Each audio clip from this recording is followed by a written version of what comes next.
we are back again with another Tea and Tie special, with another returning guest as we take a retrospective look at UKPW's 2021, who have booked stars such as Roy Johnson, Simon Miller, Ava White, David Francisco, RJ Singh, Alexander Wolf and more. They had the Battle of the Bay, Press Start, Grappler's Tale, Table Ladders and Scares, as well as Straight Out as Falconwood.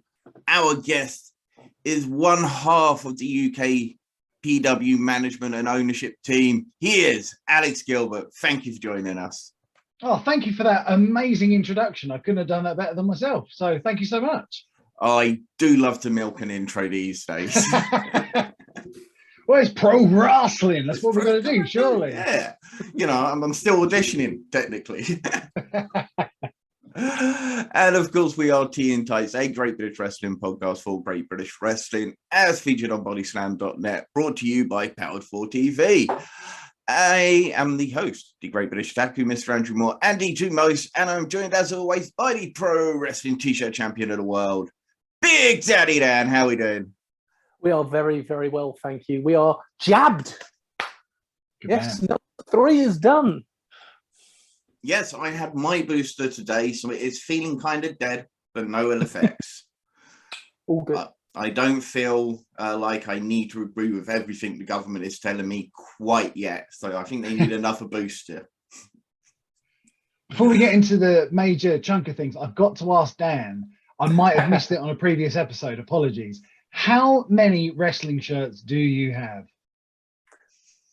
Oh, God, that is a good question. Estimate I'd say number. probably about 35, and I'd say in regular wear, probably about 10. I've got quite a few that I may possibly have grown out of, but just too attached to. We're going to get a flood of comments saying you're not the pro wrestling T-shirt champion now. You know. realise that. You should have lied. Big Daddy Dan, let's be honest here. But it's a name that stuck. Yes, well, you have certainly had more than myself at the time. I never really used to collect wrestling T-shirts, but I have a few now. You've got some wicked ones. That new jacket you've got, the New Japan one. Oh, the Golden Star Kota Ibushi. I haven't got it on me at the moment. It's upstairs. But yeah, I do love that jacket. I got it for my birthday. So it's very nice. When are we going to get a UKPW T-shirt? Oh, if there's demand, I'll do one. But I just, if I'm honest, I just don't see the demands. Maybe me. You have to get the talent to agree to an exclusive UKPW T-shirt. That's where I'm going wrong. Gotcha. Just get the patches made up, and then they can have it on whatever T-shirt they choose. You see, that is very true. Good thinking. So, guys that are new to the channel, that maybe have just seen us on YouTube, because we are now on YouTube with Body Slam, as well as maybe viewers of Powered 4 TV. We have had Alex on the past, as we just discussed. He came on, one of our first guests, and would have been one of our biggest supporters. So, you know, we've always been grateful to Alex for what he's done for us. And what a lot of people may not know about that is you actually took over the management team right before the original lockdown. So do you want to tell that story again? Yeah, so thank you very much. Yeah, so for any old listeners, you might have heard this story before, but for the new listeners, hi, welcome. Also a listener myself. So basically back in, let's see if I get my timeline right, 2020, the previous owner of UKPW, he was thinking about hanging up his boots and even thinking about hanging up everything. And myself and my co-owner as such, a gentleman known as Fentos, spoilers, a close person with me, we were chatting going, that would be a shame if that closed. So anyway, to fast forward the story, we purchased said company. So it was officially in like company's house. We did all the paperwork, which for the record, I know no one cares about, but it was quite satisfying to see, you know, like my name as director and then United Kingdom Pro Wrestling. It was very, very satisfying. But we did it all. So I kept all the footage. So again, sorry, I'm rambling, but I used to be a major heel or major character in UKPW. So there's an element of selfishness where I was a bit like, actually, if this company closed, all of my legacy as such, that's a big word. I mean, history, whatever, legacy, stupid word. All of my stuff gets lost. It won't get shown again. So there's an element of selfishness. And we had this story. I'd just won the UKPW title under another, let me clarify, I didn't book that. Let's just clarify that now. I know there's a lot of heat for bookers that do that. I did not book that. But I've become the champion, and we had a bit of a story idea for 2020 where the character Dow Jones was going to have to defend against very good British wrestlers. And again, spoilers, because it never really happened. 2020 was going to be get people in, make me look like a legitimate heel, and then find some sort of sneaky way around it. And then the idea being at the end of the year, dropping it to someone nice. But of course, as you rightly said, COVID happened. Yay! Hey, so we were getting in, like we were going to get a new venue, we were going to get everything all up to speed, and then essentially it all got pulled under us. So what I think then happened, and I think I mentioned this in the episode we did at the beginning of the year, was I still don't think people knew we had big things planned. And when I say big things, I might be using hyperbole there, but I don't know how serious other wrestlers knew we were going to take it. And I'm sure we'll come on to this a bit later. So it was a bit disappointing, obviously, that we couldn't get any shows really done in 2020. But of course, 2021, well, we're going to talk about that, aren't we? Indeed. You guys have had a fantastic year. You started basically with the unofficial restart, which was Yes. Battle of the Bay. Battle of the Bay. Which was the Herne Bay Festival. Yes. Tell us about it. You've done your research, sir. Thank you. What is the Herne Bay Festival to start with? Yeah, so the Herne Bay Festival is an event that happens in Kent, and it's happened for, I think, for the last decade. And essentially, it's a council-run event. So for anyone that lives in Kent, it's the Canterbury City Council that organise it. And Herne Bay is a seaside town, and it's just more. I use the phrase it's less famous cousin of Margate. Margate, everyone gets the praise, but Herne Bay's. Whoops, I've just knocked something over. As you can see, I've got tons of stuff to knock over. Yeah, Herne Bay's a very nice seaside town, and I actually used to work in Herne Bay in one of the shops there. So it's kind of why I know a little bit about the town. But they have this event every year. It goes on for a month, and they call it the Herne Bay Festival. And through, so in my, let's use the phrase legit job, no kayfabe here, in my legit job, I train people in lots of sales things and this, that, and the other. And there's a phrase called business development. And business development, as the title says, you're developing business. And I thought, well, I kind of need to practice what I preach. So I'm sure the Herne Bay Festival won't mind me saying this, but I contacted them and I said, hi, I can see that you're planning on doing potentially something in 2021. We're relaunching and I'm looking for new venues. I would love to give you a wrestling show. That would be fantastic. And expecting, like, maybe not this year, maybe next year. That was what I was expecting. And then I had this gentleman go, yeah, okay. And I was like, oh, that was a bit easier than I thought. Okay, now I've got to organise this. So essentially, it's a big festival, but we were on an event called Baytastic, and Baytastic was a one-day event. So it got a little bit complicated because it was the Herne Bay Festival that wanted us. The Herne Bay Festival goes on for, say, 28 days. Baytastic is a single event happening in a park, organised by a completely separate, different load of people. So there was a chain of communication that got a bit complicated because I would have to communicate with the city council with what I wanted, what we needed, and what we needed to do. But then you had the events people that were a bit like wrestling. We don't really know what this is. Anyway, we got there on the day, and one of the big regrets, and I must clarify this again, is the communication mixing. Is we're, again, we'll talk about it later, but really keen to do women's wrestling, especially basically giving people an opportunity. There's only, to get to the top, you have to be at the bottom, and to even get at the bottom, you have to start. So if we can be somewhere on that ladder, brilliant, be it at the bottom or near the top, wonderful. But this Herne Bay show, the caveat was, especially dealing with the performance charity Equity, one of the caveats of being in that is that you have to ensure that the changing rooms you have separate changing rooms for men and women, and rightfully so. But at this event, we could not confirm we could do that. Now, in retrospect, we definitely could have, and it was very, very disappointing when we got there. We're like, oh, we could have had a women's match here. That would have been much better. But in the lead up, with all the paperwork and again trying to be compliant, that's probably one of the first big regrets. But yeah, short answer, rang them up. Hi, want wrestling? Yeah, deal. I actually remember watching the show because all of the matches from shows previously are free to watch on YouTube, so you should definitely go check them out.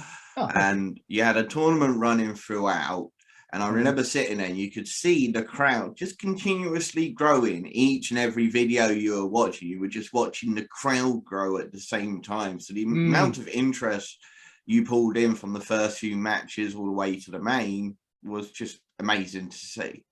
Oh, thank you for saying that, Andy. Yeah, it's I got asked the other day like what my favorite moment of this relaunch was, this restart tour, and it's very hard because there's lots of highlights, but a key one, top three, would be around 12:30 in the middle of the day, and we had so we had the whole day, and again the events organizers weren't sure really what we were, so that the Baytastic people, they were wonderful, brilliant, and I really hope we can work with them again next year. But they were like, wrestling, we don't really know. So they said, look, can we split the show into 3 sections? Can we have a morning, a midday, and an afternoon? And for anyone that's seen outdoor wrestling before, that's not necessarily how it's done. Most venues tend to do a match every hour on the hour, usually, give or take. So we were a bit like, it might be a bit difficult because we're going to have a 2-hour gap between each of the shows, like shows, quote unquote. So we're like, we don't really know how this is going to work. So as you rightly say, beginning of the day, 10 a.m., first match on, Callie Gray and Jack Kent, wonderful, technically masterful match. And also, side note as well, we've got to mention here, we're outdoor. We don't have any power sockets. We've not been provided any power. So a lot of the organising on my end, which again is all the sort of hidden stuff that no one would think about, I'm then thinking, okay, well, we need entrance music. How in the blue hell are we going to do that? I have to get a battery-powered amplifier. That's all I've got, or get a generator. But again, if I get a generator, it's very late. You get the idea. There's all these things that I've never thought about as a wrestler or even as a fan. I've never thought about the logistics. And again, I'm sure we'll talk about more about that later. So the first section, it was like a massive weight had been lifted off my shoulders. Oh my God, we've done it. We've got a show. People are filming it. The matches were great. Okay, there weren't that many people there. Fine. But it gets to 12:30 and we're announcing that we're on. And there was approximately, I think they counted at its peak, they counted 450 crowding round. Now, there was actually a bit of a problem that I didn't know about until the end of the day. Because, of course, this is still during pandemic times. We're outdoors. I can't stress that enough. Outdoors, people are spaced out. But to allow the event to happen, the event organizers did say, look, people are going to be spaced out. We're going to have COVID marshals. So there'll be a marshal for every, I forget the number, but let's just say a marshal for every 50 people. I don't know what the exact number was. But there was a real problem because at 12:30, when KM Lane is having his match, everyone is watching. So at the time, the security team were looking, genuinely counting, going, okay, this is being filmed. And okay, we're outdoors, but that's a lot of people. So there was genuinely a real potential chance of us being stopped during that match, or at least dispersing of the crowds. And as you rightly say, the crowd built and built and built. And then what actually happened, and again, I must compliment the booking of, because it wasn't me that booked the show. Let me clarify, someone else did the booking here. The booking built and built and built. So when we got to the finals, people who saw that 12:30 show stuck around. They wanted to see who won the Battle of the Bay. And so, as you rightly say, Andy, and again, big compliments, that you can see the crowd get bigger and bigger and bigger. And what was nice is let's talk business. Obviously, at the end of every section, ladies and gentlemen, you can go see UKPW in Lordswood, in Canterbury, in Faversham. And Herne Bay is quite a, not touristy, but people in Kent travel there. So what was nice was that we did see an instant spike the next day in ticket sales on all of the events. So purely from a marketing point of view, it was a wonderful day. And then from a selfish point of view, it was great. And my favorite moment, and I must tell this story, I promise I'll be quiet in a second. I must tell this story, was and it will bring a tear to my eye. So I apologize in advance now. So it's KM Lane who was wrestling. And I had this great moment where I stood next to Fentos, and we looked out at all the people, and I just turned to him going, I can't believe we've done it. Brilliant. We had all this year, we've had lots of madness, lots of silliness, but here we are, our ring, the people that we care about are here.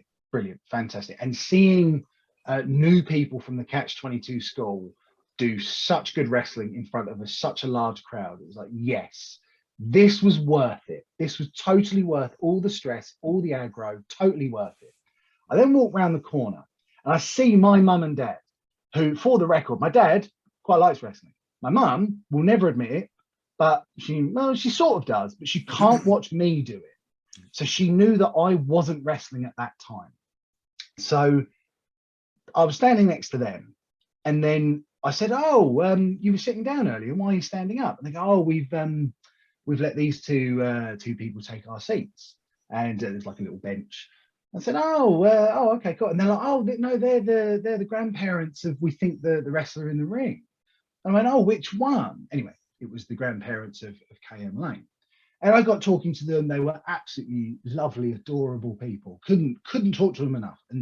And they were watching KM Lane, and they were getting into the match. And I knew how it was ending. So it's a sort of a bittersweet thing, because I sort of wanted to warn them what was about to happen. But of course, it ruins everything. So to spoil it for you, KM Lane seals the show, absolute hero of the day.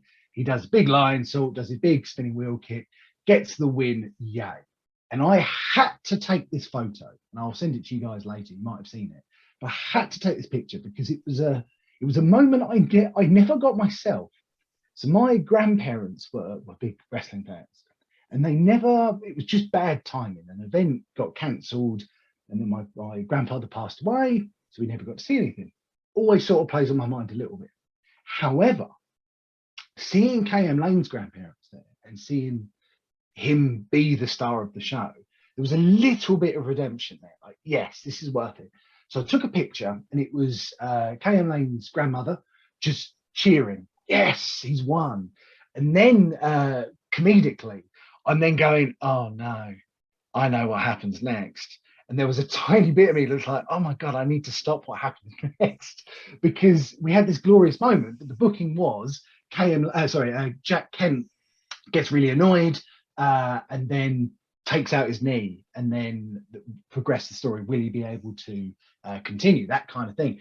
And it was wonderful for those moments of yay, but then seeing him get attacked and then seeing the grandparents go, no. I was like, oh, okay, no, this is beautiful. This is pro wrestling. You can play with those emotions. And then seeing all those people give KM Lane the round of applause as he was leaving, it was a real, like, now I get why people love this. Now I get why people want to do this. And now I'm almost hooked on it. I need to create that moment again. However I can do it, with as many people as I can. That's now the goal. That's the drug, if you will. Yeah. Sorry, Dan, you were going to say something before. I was going to mention about the difficulties of events that are organised by council, because I'm a local councillor. I'm also on the business improvement district for the area as well, the BID. So you've got the two different things there, and the communication is kind of like putting the two north ends of a magnet together. Yes. They really want to get, but no, the communication isn't always there. Yeah, and one thing that I try my best to do as well, and this is something that I've really had to test myself with, is that even when you hit an adverse moment, it's reminding yourself to go, no, this isn't being done on purpose. They've not been annoying because they want to be annoying. It's a process. That's not just the council, that's not just the events, it's everything. If something's gone wrong, I have to keep reminding myself to go, no, they're acting on the information that they've been given. We all want what's best, and frustratingly, we're all looking at something from a different angle. It would also have been very worrying for you if you had had a generator there for music, because I supplied generator and music for, because I'm a DJ. I supplied sound system for one of the Black Lives Matter protests in Stevenage.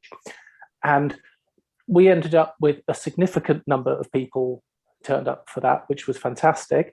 The police were there and they were quite nervous about the amount of people that were there, and they were looking at the generator and the sound system and looking at me, and I was like, I'll turn it off, I'll put it away, don't take it. So there were moments of panic throughout that time. You mentioned some of the young talent you had on there, and KM Lane is definitely one of these very, very athletic young man, quite a handsome young man as well. He is going to do very well for himself.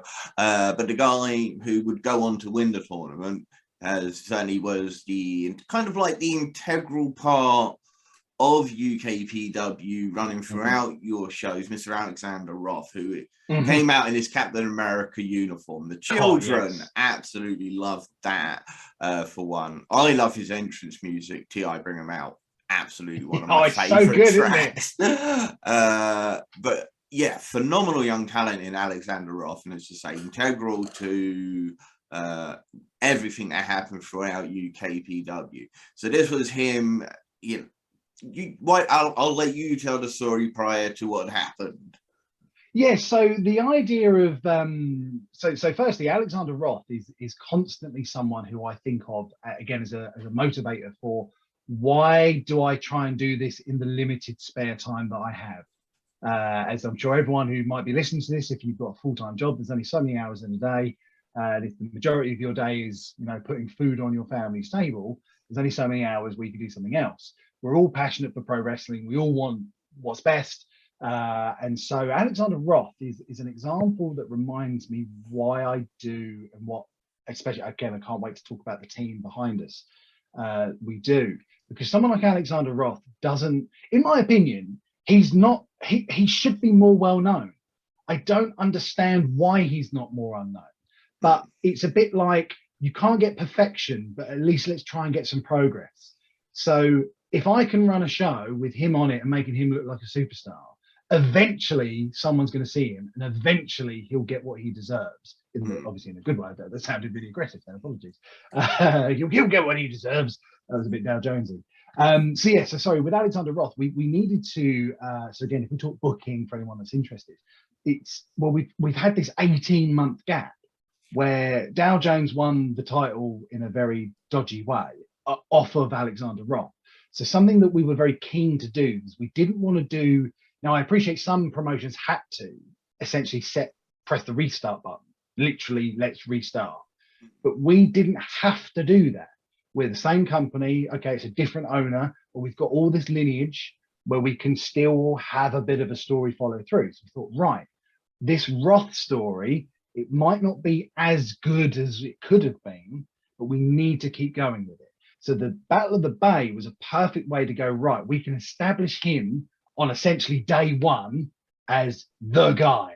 He is the guy who wants his revenge. So he had a match with another UKPW original, a guy called Doorman Dom Taylor, again, painfully underrated as well, very good big man. They had a lovely little match. And then he went on to the finals, he being Alexander Roth. And then there was a fatal four-way elimination. So again, we had a massive booking debate about should this be elimination or not, because of course if it's an elimination match, each person gets pinned and therefore you can't save someone as such. But then my argument, and I think a few others, was, but if we're making him the guy, he has to win. He has to, in theory, beat everyone, and then you can still tell some sub stories. Someone else can pin someone else, and wonderful.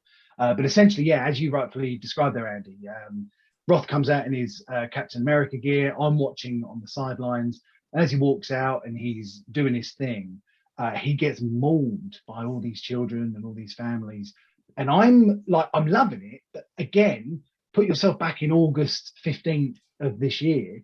We are still in COVID times, and I'm going, oh my God, I don't know.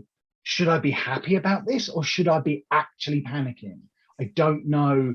And so anyway, it all happened. It was all lovely. It was a wonderful moment. Looking back, all good. But there was a brief moment going, oh, geez, I don't know what to, I really need to sort of separate these people. But Roth has this amazing match. And actually on I don't know when we'll bring this up, but the day before this show, so again, when we spoke back in February, I was talking about I want to give more people more exposure. Well, something I'm very, very happy about is in Kent, there's a channel called KMTV, which is a local, I say local, but local television network. And we're on that. And it was such a cool thing when I was sitting in my house. I was on Virgin TV. So I had Virgin channel 159, but if anyone's got Freeview, it's channel 7. And it was so cool having my television on and then seeing Alexander Roth win the Battle of the Bay. And I'm watching it on television. I was like, that's the superstar. That's exact. And it was so, because it was a few months later. Sorry, the first episode was broadcast the day before the Battle of the Bay. And then a month later, we then broadcast Battle of the Bay. And it was just so cool going, oh my God, that was literally only a month ago. Look how cool this guy is. He's an absolute superstar. Somebody that we'd love to speak to at some point. So if you're listening, Alexander, I'd love to get in touch, and I'd love to bring you in for one of our specials, because yeah, and he's emerging now. I've seen a few places starting to possibly see his talent. He's got a big match coming up on FNW where he's going to be teaming with Roy Johnson for the tag team championships against Jay Joshua and Billy Hayes. So that's a big match that we're gonna be good. Going to be a very, very good match. But then also we'll get to your official restart, which was press start. And you kicked everything off by actually introducing your UKPW Women's Championship. Beautiful belt. Thank you. We'll have to get for anyone watching on video, there it is. There you go. It's an absolute beautiful belt. And so you put together a tournament, 8-person tournament with some fantastic names in there. At this show, you had your first 2 women's matches, which was Livy Grace and Kimmy Akes, and Clementine and Evie Madden.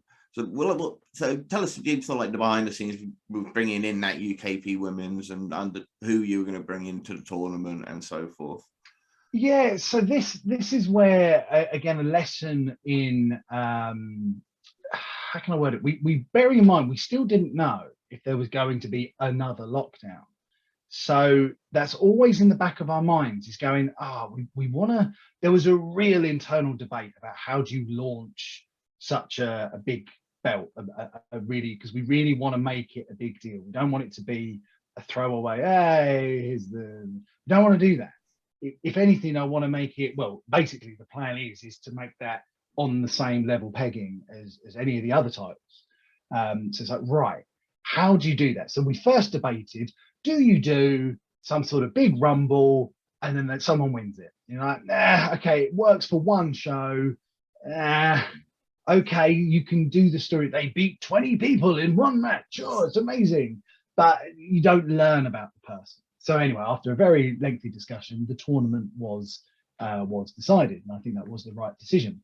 Now, getting the right people in the tournament, that again was another challenge, because, I mean, there's still tons of people that we haven't been able to use that I would love to be in there. I mean, if I had unlimited money, it would have been a 32-person tournament, and it would have been on for weeks, and that's the issue here. So, without naming a few names, some of the time the problem was actually the availability.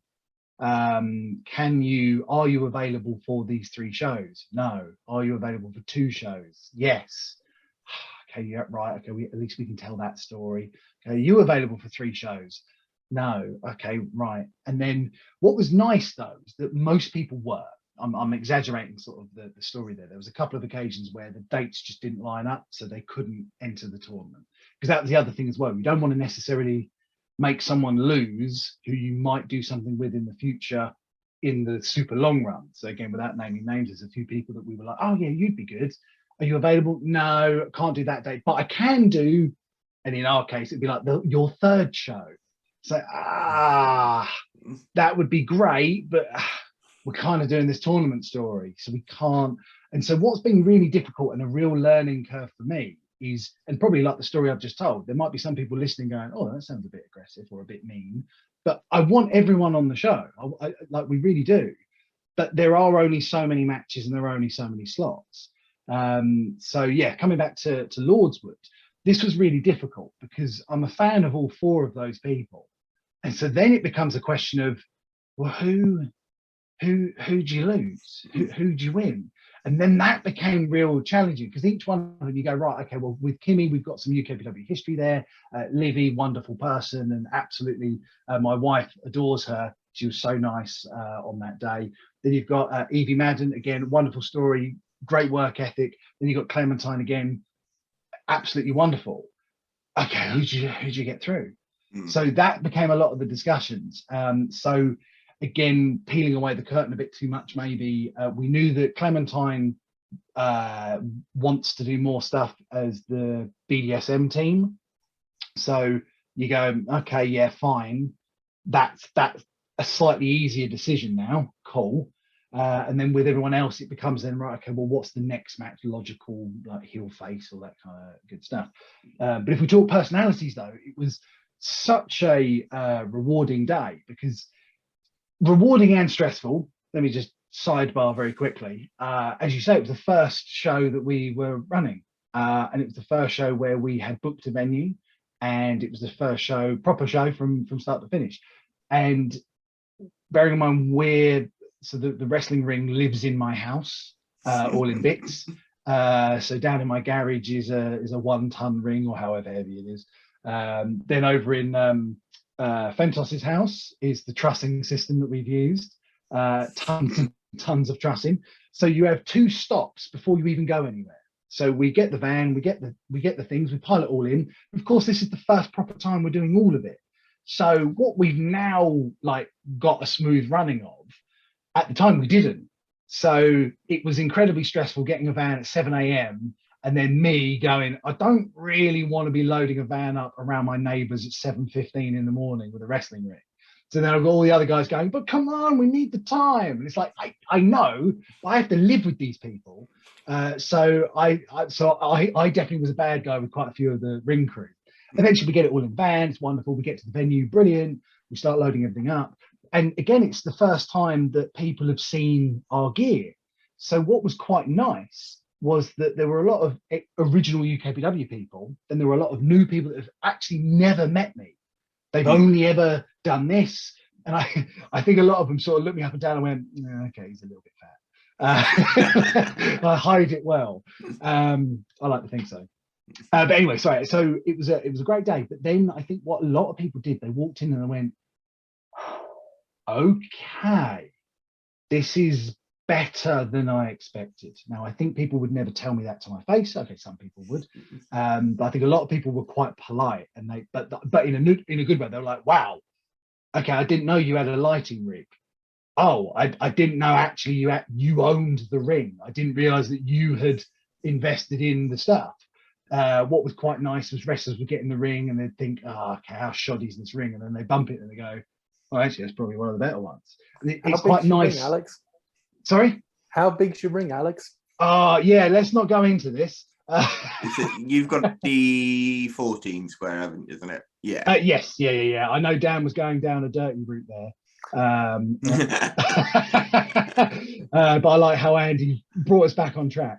So we went with the 14. It was what was available to us. Again, with decisions. Don't get me wrong, it wasn't a brand new ring. It was a second-hand ring. It was available. We bought it. Great, done. To say that I'd like the 16 or even an 18, that's definitely on the cards in the future. But for now, and again, if you think about resources, again, I apologize. I know I'm going on lots of tangents here.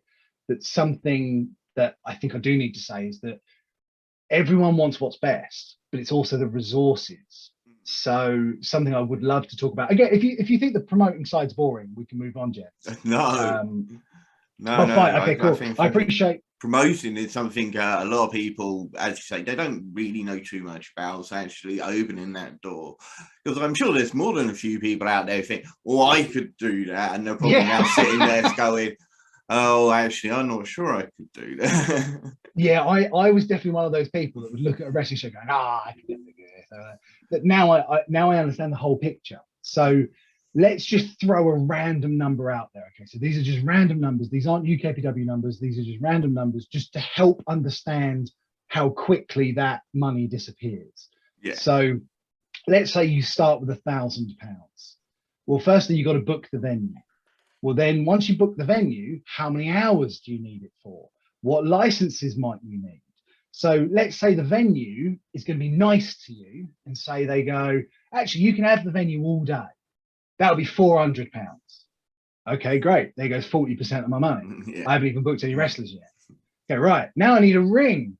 Now I need to hire a ring. So let's say you get a bargain basement one. Let's say you can hire a ring for £150. Brilliant. You've now got less for your wrestlers and you haven't even started promoting anything yet. And you go, right, I've got less than 50% of my money and I've got to do everything else. So that's where buying the ring came into play. Right, if I buy it, I don't have to hire it. Okay, great. Now I still have to hire a van, don't get me wrong. But it's something, now we've got a little bit more control here. Now I can brand up the ring. I can brand it up better. Yeah. I can make sure that the ring's safe. I can make sure that everyone knows what's going on. That's that side. Then you've got, let's use this imaginary £450. So we're in Kent. So it's not like, I'm not saying we're miles and miles away from London, but if people want to travel, that costs money. And then there's people that have their expenses, but also their actual fee. So I'm obviously not going to divulge people's salaries here, but No. let me just clarify. I'm going into Lordswood minus a lot of money. Yeah. If I'm completely honest with you. So then you've got to sell the tickets. That's the next thing. Now in September, we're still in pandemic mode. And although we had successful outdoor show, this is now indoor show. How many people, and also it's a brand new venue for us. So anyway, back to the promoting side. So there's only so many resources. So I would love to spend, like £500 on marketing, advertising, posters. I'd love to do that, but that's a third of my wage bill. I'd rather pay the wrestlers because I need to. Without them, you need I've to got no pay the show. wrestlers, yeah. Yeah. So one of the things, I had a fun conversation with a gentleman called Buff Broadside, and he again, lovely man. He knows that I work quite long hours, and he's like, Alex, I need to see you. I was like, look, I'm busy. So he drove to my office and then drove me home because he's like, if this is the only way I'm going to see you, then this is how I'm going to do this. I was like, oh, okay, that's nice. But as we were talking, and he made me laugh, he goes, Alex, I don't think you realise that people think you earn big money. I was like, ha, ha, ha, ha. And they're like, no. Some people think Dow Jones is your legit, like, you are him. There's no barrier. You've not created this character. That is you. And I was like, what do you mean? Anyway, I'll fast forward. They're like, some people think you earn six figures. And I was like, I definitely don't. But if you want me to think that I earn that, then wonderful. Yeah. I obviously give off that posh man vibe, which is great. But sorry, back to the point. So like this belt, that belt being made, I had to go all in because I wanted to treat it seriously. But to give you like an approximation, getting that belt, obviously when you feel it in hand, it's a real championship belt. It's not like I don't want to say like a replica, that's probably the wrong phrase. Yeah. But the cost of that genuinely was the cost of one of the shows. It, like, to give you context. So one of the wrestlers said to me, Alex, how come you haven't made like all new belts with the new logo? And it's like, oh, I'd love to, but then we're down 5 wrestling shows. Like, would you rather have the show or not? So there's a lot of compromise. So coming back to your original question about Lordswood and the women's tournament, you have to consider everything. It's like, right, well, actually, we're going to put this person over, we're going to put this over. And if we, again, spoilers, because I appreciate the time and I can ramble, but like someone like Evie, you meet her, you talk to her, and then you go, well, yeah, of course, of course, this story we want to tell. Of course, I want to give you the platform to hone your passion. And again, same with Clemens, like all of them. I apologize if I miss anyone out. I must stress that. Each lady came up to me and they shook my hand going, thank you so much. Really looking forward to doing this. And when you then watch the match, so a quick sidebar, something that I really did want to try and do, and I've learned I can't do it. At Herne Bay, after every match, I went straight to the dressing room to say thank you and get the feedback from the wrestlers, because I wanted to be that promoter. I want to be the promoter that I always wanted, the one that cared. And then what was frustrating is when we got to Lordswood, there were just so many little jobs that needed doing. I wasn't able to do that. So something that I'm still kind of regretful for is that each match I've obviously watched and again, this is the point I've got to say as well. I started doing a little bit of the editing. Oh, we've lost your volume. Sorry about that. We had some technical issues, but we are back up and running right now. Alex is still with us. We can hear him. He can hear us. It's perfectly fine. Now, we were just talking about your first show, Press Start. We were talking about one of the things I wanted to talk about now is related to what you had said on a previous interview about wanting to bring in pageantry and wanting to make UKPW look as professional as possible. So it's really nice to hear that you got that type of feedback. The other one, of course, was the fact that you wanted to go long-term storytelling, where you wanted to go from show to show rather than just a single show story that had been previous. So again, that's something with your women's tournament, with everything that's happened with Alexander Roth. It's great to see that you've been able to do that. Now, I know one of the problems that you did have at Press Start. So Danny Black was set to face Ashmore, but Ashmore had to pull out of that, unfortunately, due to reasons. And you had to try and get in a last-minute opponent. And it's quite funny because we actually were talking to Joe Lando the week before obviously that show. We said, well, if you ever work for UKPW, they're really good with their videos, because he was moaning about a former promoter not providing video footage. And we were saying, well, if you ever work for UKPW, they do great video work. And then the following week, the next one we see is Danny Black versus Joe Lando, because he had to turn up on the day, jumped on a train from Peterborough, where he lived, and traveled all the way down to there, had this incredible match with Danny Black, which could easily maybe be that match of the year for UKPW. Just go through that whole event, what it's like to lose somebody and to try and replace somebody on the day. Oh, geez, yeah. So, of course, and I must say this right at the beginning, that anyone I've been complimented a few times from a few of the wrestlers. I suppose, being a wrestler before, you don't want the promoter giving you extra hassle for things that are beyond your control. So we've had a couple of cases where people are like, look, this has come up, I can't do the show anymore, even though that you've announced me. Look, do you mind? It's like, yeah, it's fine, it's cool. And because you're already stressed, you wouldn't be asking. Do you know what I mean? Like, so I go, yeah, cool, don't worry. And I apologize if I offend anyone with this next sentence, but I sort of go, it's wrestling. It's not life or death here. Okay, fine. I might not sell an extra ticket. Do you know what I mean? Like, I get it. Okay, fine. So that's always been my mentality, which I know some people have criticized me for. They're like, no, you've got to be passionate. No, I am, but this person needs something. They need the time, they need whatever. So coming back to this day, it was a very stressful day. I mean, it's the first time, again, we're getting all the gear together. I think I said this before, but getting everything together. So then, you know the phrase, like, if anything can go wrong, it will. That was that day. That everything that could have gone wrong did. So, like, getting the trussing up, it was the first time we'd ever done it, so it's taken so long. We only, like, so for instance, it's all done by Allen keys. We only had like one Allen key. So you're like, oh yeah, we're going to need more than one Allen key. Never thought about this before. So we're slowing down because of that.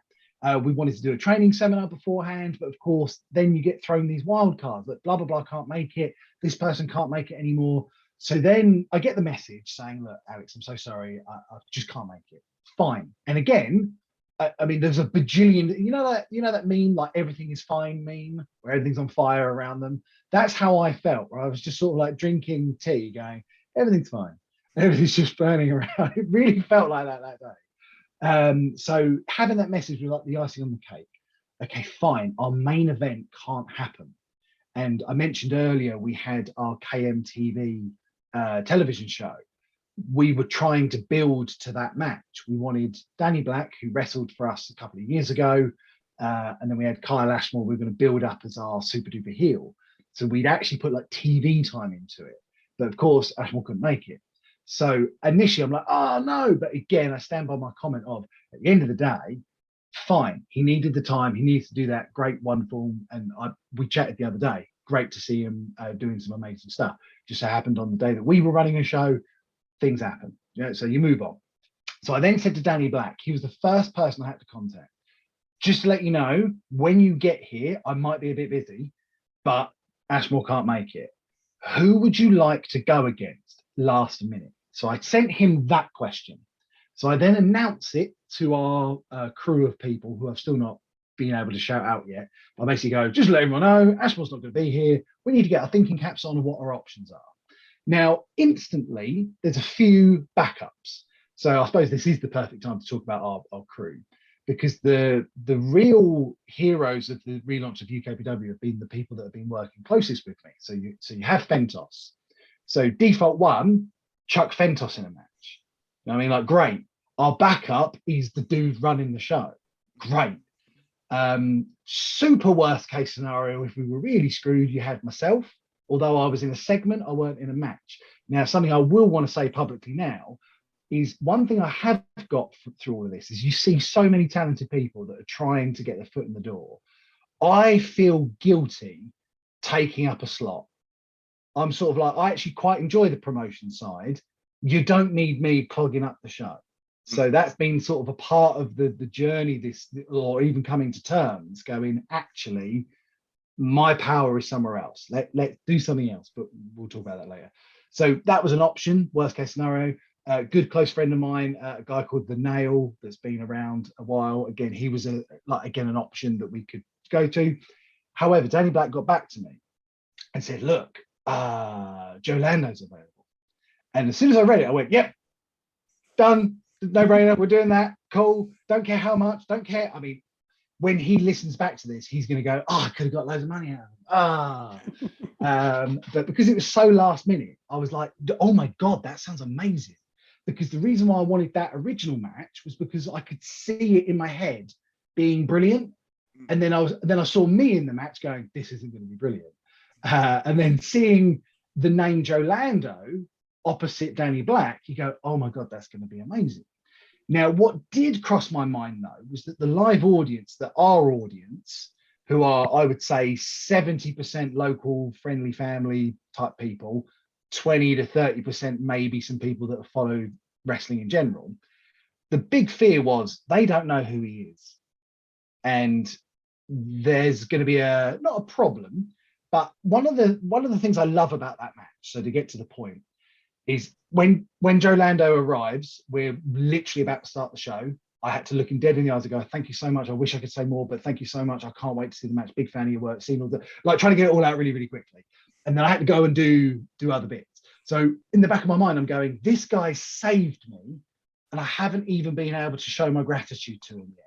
So that was on my mind almost all show, going, this guy could not turn up and like be, anyway. So luckily none of that happened. But then they came out, and I was a little bit selfish because it'd been such a stressful day. And I thought, I'm going to sit in the back row and I'm going to watch this match for myself. And I sat with my wife. I sat with some close friends that I've had from school who were all there to, again, sort of show support, really. And we all sat there in amazement at what we were watching. And this is, oh my God, this is so good. So they're doing all their moves. I watched the match. Go to YouTube, watch the match. Wonderful, wonderful. But when Lando came out, so Danny Black came out, there was a bit of a reaction because we built him up. We'd explained who he was. Our audience knew. So his opponent, Joe Lando, comes out, and there's almost silence. And I remember my wife turned to me sort of going, oh, this isn't good. I went, no, no, no. I actually think this is going to be brilliant because no one knows who he is. But at the end of this match, they're all going to know who he is. So it was perfect because you get this sort of silence. And then by the end of the match, standing ovation. Oh my God, what an amazing match. Woo! And of course, we get Lando to win, which was a surprise. And it was so much of a surprise that we forgot to tell the sound guy. So he didn't actually have the music ready. And this is something else I've learned with this promotion thing is, oh yeah, you've got to be very good and very on the ball with the communication thing. So there's been a few mistakes. But yeah, short answer, it was amazing. And you're absolutely right. Something that happened out of fluke arguably could be our match of the year. Yeah, two absolute phenomenal talents. We've had the pleasure of seeing both of them in action in a fatal four-way, along with Maverick Mayhew, again, another big UKPW guy, and Callum Newman, who is just another phenomenal talent. I'm not sure if you've had a chance to work with somebody. If you can get a chance, definitely worth bringing in. Just an incredible. I'll note that down. Guy. We, as I say, we've spoken to Joe Lando now. We've spoken with Maverick Mayhew. We've got Newman booked, and so Danny, if you're out there, again. Oh, let me make the set. Bringing the set, collecting cards, say just phenomenal talents, and what a match! Because yeah, it was definitely one of the matches when I heard, I was like, yeah, I'm watching that. And to jump back on your point, Andy, so like it all makes sense to me now. You've given me a bit of extra information that didn't quite click at the time.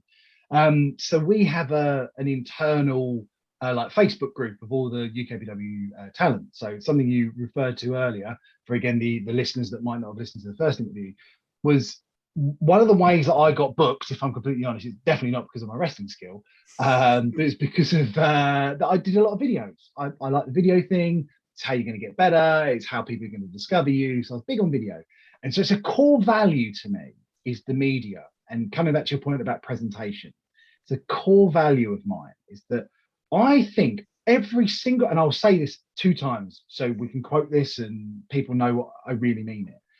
Every single person who has stood inside our UKPW ring, I think they're a superstar.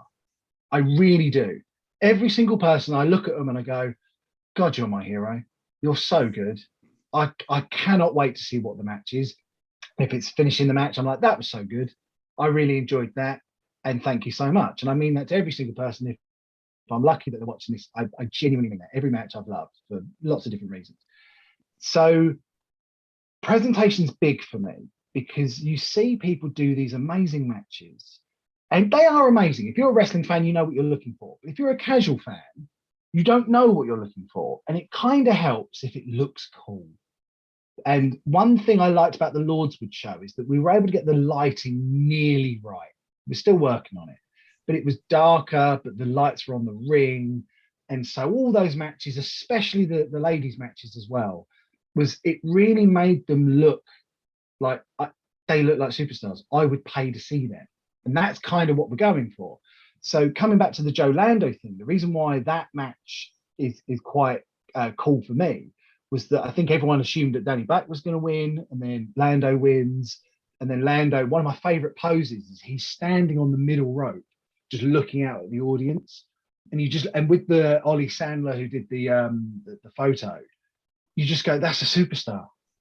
That guy's and you just go, yes, because the lighting was right. The logos were just sort of subtly in the background. He's the superstar with the gear. Awesome. Ollie is a fantastic photographer. Oh, again, a very quick story. I know we're jumping. No. Yes, so Ollie. Ollie. I mean, earlier I teared up, obviously, so you can tell it's not that hard. But he genuinely brought a tear to my eye 5 minutes before I was meant to be super bad guy Dow Jones, and I'm really proud of myself being able to pull myself back together again. But before the show in Falconwood, which was the last of the 5, I know we'll get there, but I just need to tell the story. And Ollie pulled me aside. He goes, Alex, I need to talk to you. And I was like, oh my God, what's happened? What do I need to do? Anything for you, Ollie, anything. And he goes, thanks. I was like, what? Sorry? And he goes, no, thank you. Thank you for making this worth doing again. I was like, sorry. And I wasn't really following. And he goes, look, I've lost, I mean, I'm paraphrasing, hopefully he won't be too offended. I won't go into too much detail. He goes, look, I've been burned by so many people. I've seen promoters come and go. They're looking for the money. They're looking for this, blah, blah, blah. In a side note, to sort of cheer myself up, I feel like he's having a bit of a dig, like, you're not going to make any money. You're just losing money doing this. You're a bad businessman. That's not what he was saying, of course not. But he looked me dead in the eyes. He's like, thank you so much for making this worth doing for everyone here. You're putting your passion into this, but sharing it with everyone. And the reason why I brought a tear to my eye, because I went, oh my God, someone's noticed it. Because I'm just going to turn Dow Jones just for 30 seconds. I could easily do my job, collect that money, build an extension in my house. I could buy a nice fancy car and I could be done with it. Great. I could do that. Or I could put that money into something I like. Let me clarify. I like it. I'm still being selfish. I like pro wrestling. I want to see good wrestling. But it means I can set up with a team of people and let people become the superstars that they deserve to be. Now, don't get me wrong, it'd be wonderful to make amazing profits. I appreciate that's what business is for. But I'm not doing this because of the money. I'm doing this because I want those people around me to become the superstars that they deserve to be. And if it allows, even if it's just a tiny run, if I'm a tiny run on that ladder, at least we talked about Charles Crowley. There's a guy that should be a millionaire. Like it's just so good. Will be. That's correct, Dan. That is the exact attitude. He will be. And so if some of my photos, apologies, if some of Ollie's photos can make him look even better and potentially getting bookings in other places, not that he needs to help, he's amazing. But it's the same with Roy Johnson's, your Simon Millers, all those people. Simon Miller, I know we're going to talk about him later, but he wants the in-ring experience. Let me give that to you. I think you're amazing, so let me give you that platform, but not just here's a ring and a spotlight. Let's do promos, let's do video packages, let's actually build a story around you.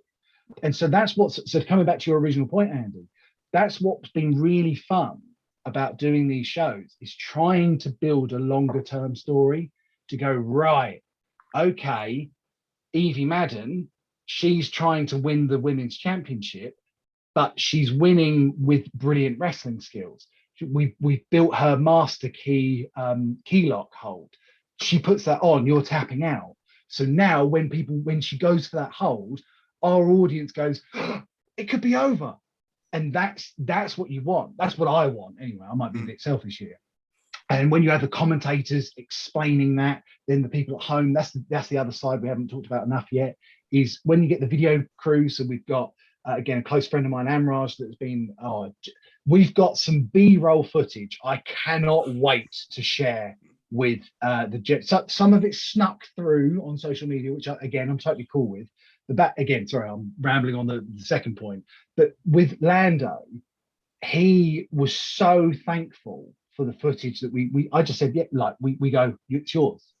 All I ask is that you just politely mention it's UKPW. And please don't sell the footage, but just use it to promote yourself. That's all, and it's yours. And he put a tweet out, I think, saying like, oh, wow, really love UKPW. It's been less than 12 hours and I've had 4 camera angles all in HD. And it's like, yeah. And I remember being a wrestler, being at a show and it not being filmed. And I remember thinking, wow, I don't know how, I can't learn from that. No one's built me up here. I've just turned up, done the thing and gone home. To me, it's all an investment. Every time someone is in the ring, I use the phrase equity. Every time someone's in the ring, I'm building equity in them. If they're in the ring for 20 minutes, I've got 20 minutes of equity in a Roy Johnson, in a Simon Miller. So when they have their next match, I already know, right, last time I saw Simon Miller went for the ups and downs move. Right, I know that's important. I know that Roy Johnson's having a bit of a laugh with his squirty gun. So next time he does the entrance with the gun, I understand what that's all about. So coming back to Lando, what was great was that he walked into Lordswood with no reaction, walked out a hero.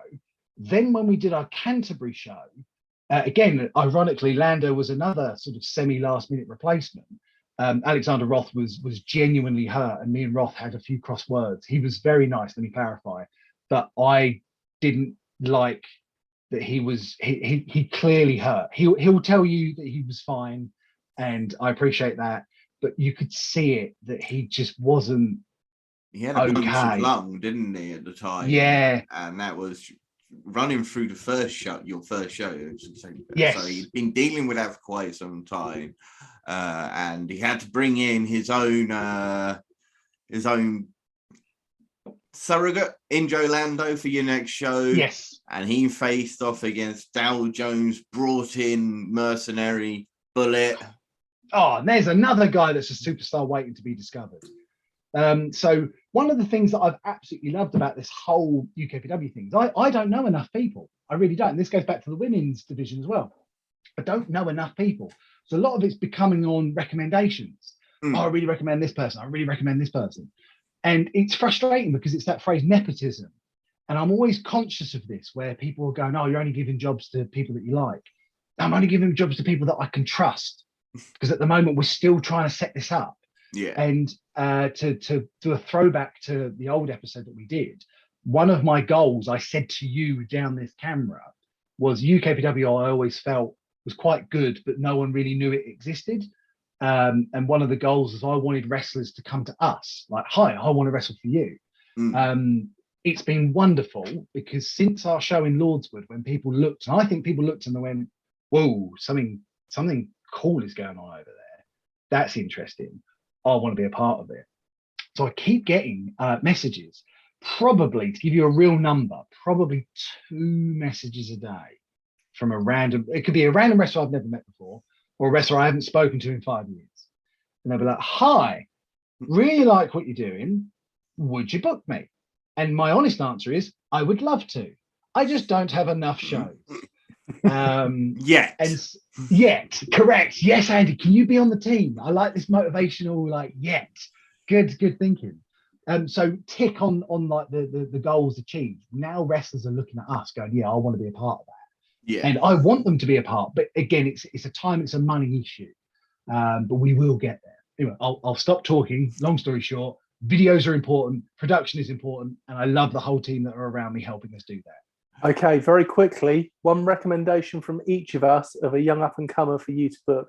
Andy, here we go. Off the top of your head, who would you recommend? Yeah, go for it. Well, I've already said Callum Newman, so let's try in. Yeah, I've jotted that down.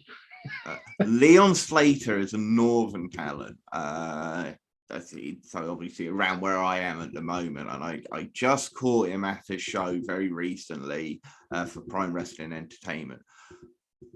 Absolutely phenomenal athlete, somebody who, I think he's got a very, very bright future. Somebody who would mesh very well with guys like Danny Black, Joe Lando.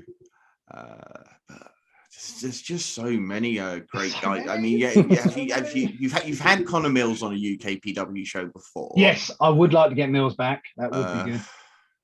Tommy Kyle would be. Go to Dan, because you might have just wanted to mention him. That was exactly who was on the top of my mind. But seeing as you've mentioned him, the other guy that I'm going to recommend is a southern guy based around North London area, is Smashing Mike. Again, Smashing Mike is amazing. We had him on a UKPW show in 2019. Bear in mind, this is when I wasn't booking, and I remember, so I used to do the editing all on my own before. So I used to sort of then watch all the matches. And I remember back then going, who is this guy? And then I follow him on Instagram and all this, and he posts such great stuff. So yeah, I'm not going to lie, definitely on my radar. Definitely. Crash Boat. If you want to book Crash Boat, the Pop Punk Kid, Jake Silver, and Jack Bandicoot. An absolute phenomenal young tag team that children love, and adults love, to be honest. And again, they are just 2 phenomenal talents. So they're based in Leeds, I think. So again, I'm going with, because I'm up north now, so I'm starting to learn a load of north. You can tell, can't you? But Corey McRae and CJ Carter would be another two names. So many people. There's so many. Yeah, I'm sorry. I was just going for up and coming people, and there are. The Did you British know wrestling how scene many- is fantastic. It's very good. And on that point, Dan, that's again, it's a motivator for wanting to go forward. So 2022, we've got this sort of, I'm going to use the phrase unofficial value where we want to get more new people on. So it's a difficult one because, of course, it's a catch-22 because if someone's brand new, they don't know them. So the crowd reaction's less. But Yeah. I like the crowd reaction. So by doing what I want to do by giving people a platform, I'm also diminishing the live event. However, with a bit of clever booking of the day, as long as there's enough, like, I don't want to say the word star power, but if you've got a Simon Miller versus someone, great. And then you get two brand new people. Wow, what a quality match we got to see. So that's sort of an unofficial plan for 2022 is to get some more names through the door. Yeah. So your second show was in Canterbury. You called it the Grappler's Tale.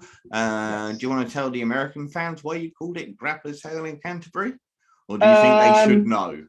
I feel like we can make them do a Google later. Let's just say it's a good pun. Good pun, yes. And again, to clarify, we've got like a back office team. That's what I call them, the back office team. So it's myself, it's Fentos, referee Martin Raymondson. He's the man that is the workhorse. He's the one that's driving the van, loading the van, building the ring, taking down the ring, refereeing all the matches. You get it. He does everything there.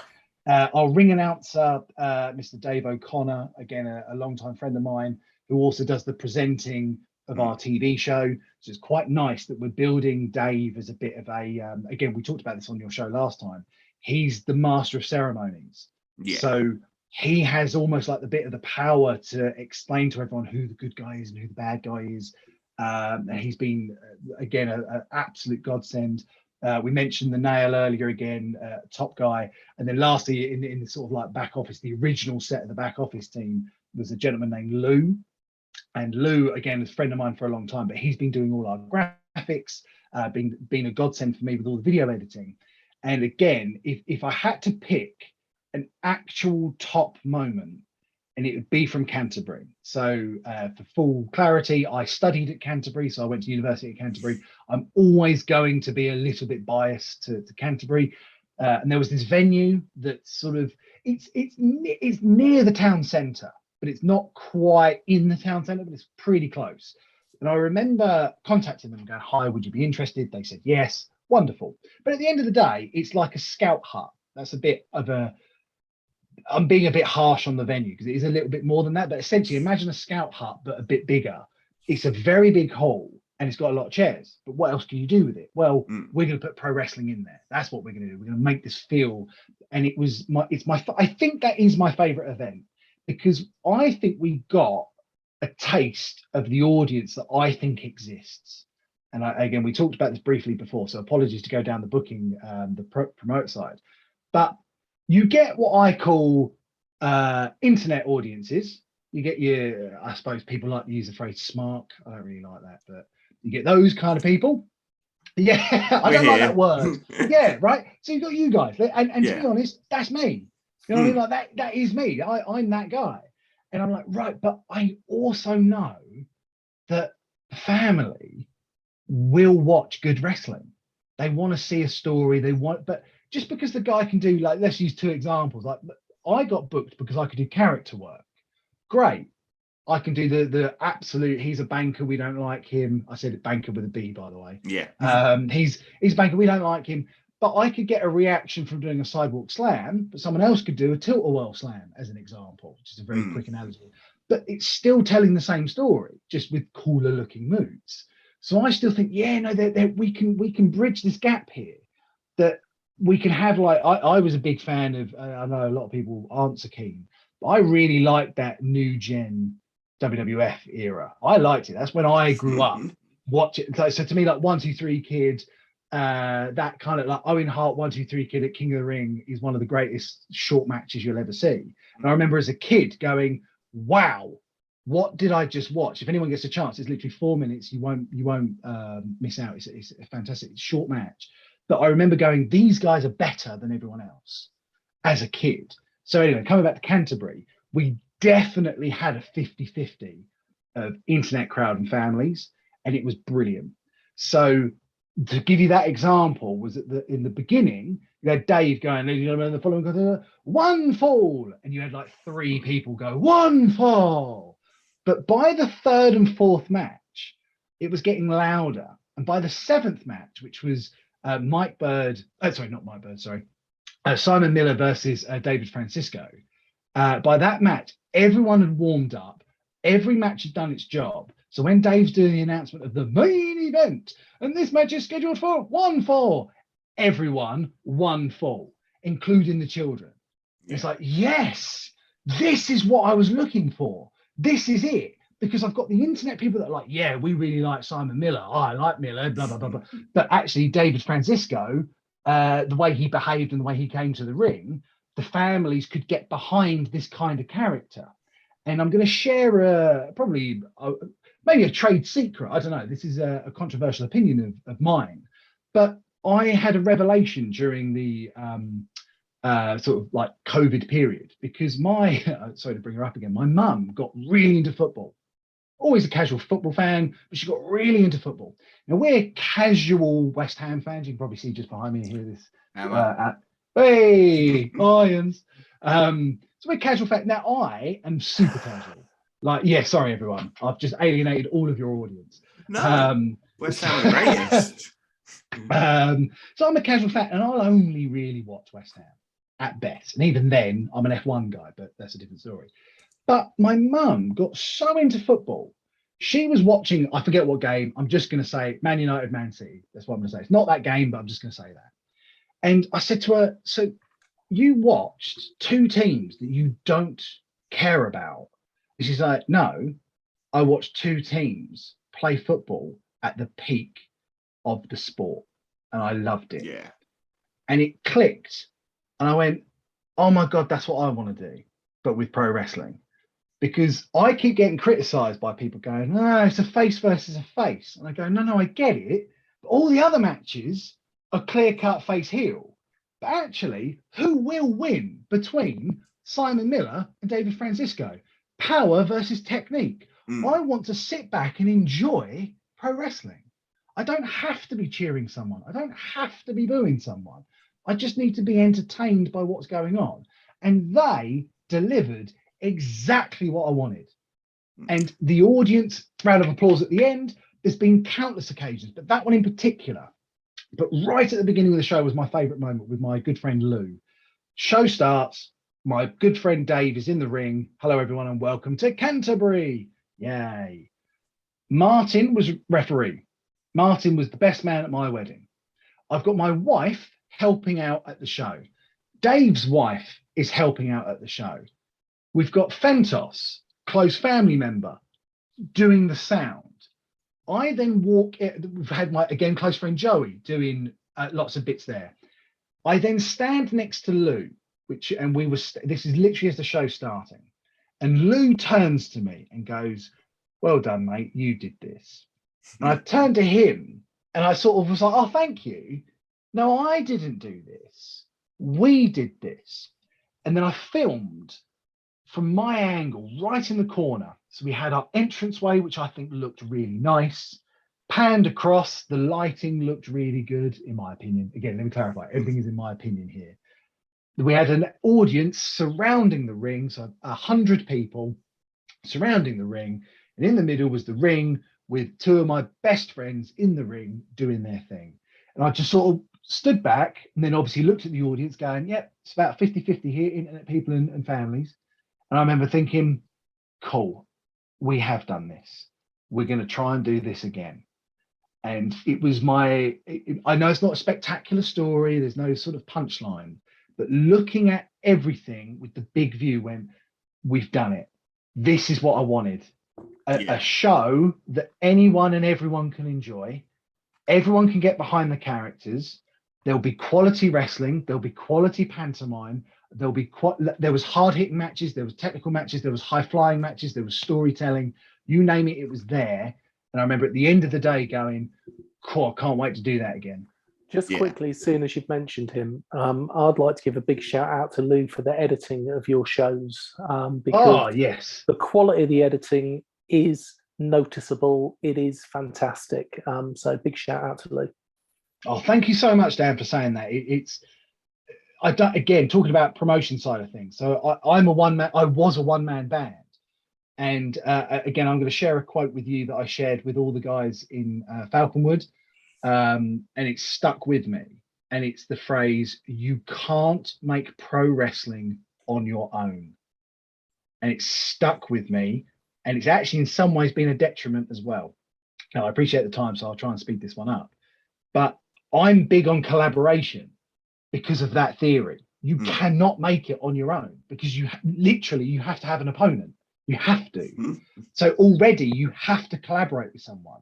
But for there to be a ring, someone's got to build it. For there to be a ring in the building, someone has to have driven it there. For you to get to the ring, someone has to announce you. Everything has someone else involved. So I've been very big on trying to get many people involved. But actually, that's been a bit of a detriment sometimes, because then there are so many opinions being thrown around that you have to make a decision. And I suppose my default position is I want everyone to like me. I want everyone to be friendly, happy, nice, all that kind of good stuff. But naturally, you have to say yes to someone. You have to say no to someone. And it's been quite a difficult learning sort of curve here, because I do want it. Everyone wants what's best, but someone has to make that decision.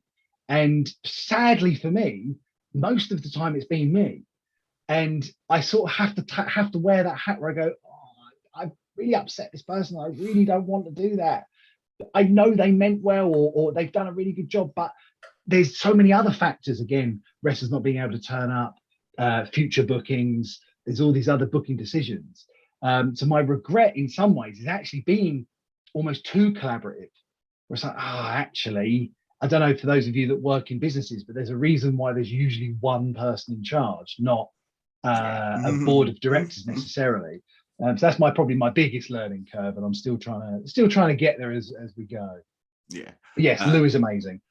See, you mentioned Simon Miller, big name, huge name. He made his debut there, but David Francesco is somebody I'd like to really give a nice highlight to. Portuguese professional wrestler who's been around for quite a few years, over 10 plus years, starting really to make his name in the UK. You've used him regularly, which has been fantastic because I've been able to get to see that. I think it's openly known that he's part of Purpose Wrestling and what's happening there which is a fantastic scene with great young lads working there. And he's now just made his way into the Rev Pro UK Contenders division, which is like the NJPW Young Lions. So it's quite strange that somebody with 13 years experience is going into their Contenders division, which is why I like the fact that you book him as this person who's got 13 years experience. And for his size, such a great technical wrestler for a heavyweight.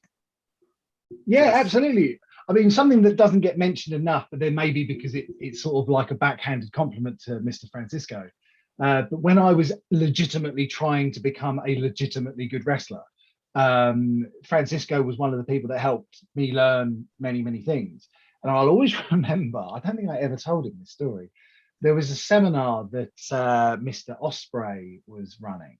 And you're thinking, Alex, you're 18 stone. Why are you learning from Will Ospreay? I know, but I wanted to go because I wanted to learn how to catch people, if you see what I mean, because you see these things go wrong. So it's like, well, I'm normally the guy being dove onto, so let me learn how to be a base. That was my logic. And Francisco, again, like very kind of like you're saying, he's a heavyweight, he's a big guy. Obviously, I mean, I'm just fat. But he's actually like muscly and actually looks like a wrestler. But the things he could do, I mean, we was in this session like things like we're trying to do handspring, back elbows, and for the record, I essentially power bombed myself on the floor. It was quite funny. That footage exists somewhere. I don't know who filmed it. Someone's got this on camera, and I'm desperate to see it. But yeah, and Francisco, just technically a wizard. Just knows every hold, knows how to reverse every hold. But what I really like as well is that he's very good. Again, probably revealing too much here, but he's very good at being both a face and a heel. And this has also been a bit of a challenge, is what chess pieces do you play? Because you can't really have someone that's just, you can't do a big show where it's like face heel every week, like just changes. You've got to commit to something. And there's been a couple of times where I go, I could have done with him as a heel. And then there's other times I go, I'm glad we've made him a face because I can go against this one. So, but yeah, Francisco, amazing. And it's such a pleasure to have him on our shows. And I love him being there. So you had the continuation of the women's tournament. It was Ava White versus Kyra Chimera, two fantastic talents. Yep. And Livy Grace and Evie Madden. Is that right? Yeah. Which they were fantastic. That continued. And then you were on to Tables, Ladders, and Scares. Oh my! I love the name. Oh my! And you had RJ Singh, one of the most premier talents in the UK. Snoop Dogg did him a song so that's how big RJ Singh is. Snoop Dogg wrote a song for RJ Singh. He is the king. So that must have been fantastic to be able to bring in somebody like RJ Singh and to work with your top guy, Alexander Roth. So if I put my promoter hat on, that was the original thought, was just like, okay, how can we build Alexander Roth? So again, talking about trying to do long-term storytelling, we're doing this story where I'm trying to run away from Roth. That's essentially the story, and I keep putting people in front of him. So the logic was, okay, right, well, originally we had obviously Bullet was going to be one of the big muscling guy in Canterbury. Can Roth overcome him? Obviously, we know that Roth was legitimately injured, so we had to go slightly different. But you had the big guy, then you had the technical guy, the RJ Singh's been around forever. Can he get past British wrestling heritage as such? And so, firstly, RJ Singh turning up. There was also a subtle nod as well, because RJ Singh had wrestled in that venue in Faversham before. So there was a promotion called Southeastern Pro Wrestling, who sadly closed their doors earlier on this year. So the gentleman who owned that promotion, I reached out to him. I was a fan of his work and said, look, I sort of want your blessing, because I want to expand UKPW. I want to make it slightly touring. I would love to use your old venue. And he was very kind. He said, look, it's all yours. And obviously we had some nice conversations. So I wanted to pay a little bit of a homage to his promotion. We're going to use one of your guys, and also selfishly, it's RJ Singh. I remember that if he were to listen to this, and I probably will send this to him so he knows that I'm not lying. I remember going to FWA in, I think it was Enfield, I think this particular show was, where he was challenging for the light heavyweight championship in a tournament. But he was Ross Jordan. And I remember he won the match. And then as he said, I was like a big fan of his. I was like, oh my God, because everyone was into Spud, Johnny Storm, they were into Jody Fleisch. And because he was this outsider, I was like, I like the outsider guy. Yeah. So when he wins, I'm like, yeah. And he came over and he hugged. He's like, oh, cheers for the cheering. And then off he went. And I just remember this sort of moment. I want to say it was 2004. It might be 2006. But I've been a fan of him for a long time. So it's very surreal when he turned up and was like, hi, Alex, pleasure to see you, finally meet you, all this kind of good stuff. And then when he got in the ring and then sort of rolled around, he was like, yeah, it's a good ring. I remember thinking, yes, got the seal of approval. Yes, this is going to work. But absolutely brilliant. And then to add a little bit more complexion to that Faversham show, I'm a big fan of giving people opportunities in jobs that they might not have done before. So again, that could be camera work, that could be promo work, but one of them is commentary. So turning a negative into a positive, our usual commentator wasn't able to make that Faversham show. So actually every single match in that show had a different commentary team. So we had our main guy, Kieran Cross, doing his usual job, but then every match had a different commentator. And I really like when you watch that whole show back, because every match feels different because of that commentary team. And it's something I'd like to experiment with a bit more in the new year. But I got to commentate on the RJ Singh match. There was a storyline reason. At the end of the day, if RJ Singh wins, then Alexander Roth doesn't get a chance at my belt, all that kind of stuff.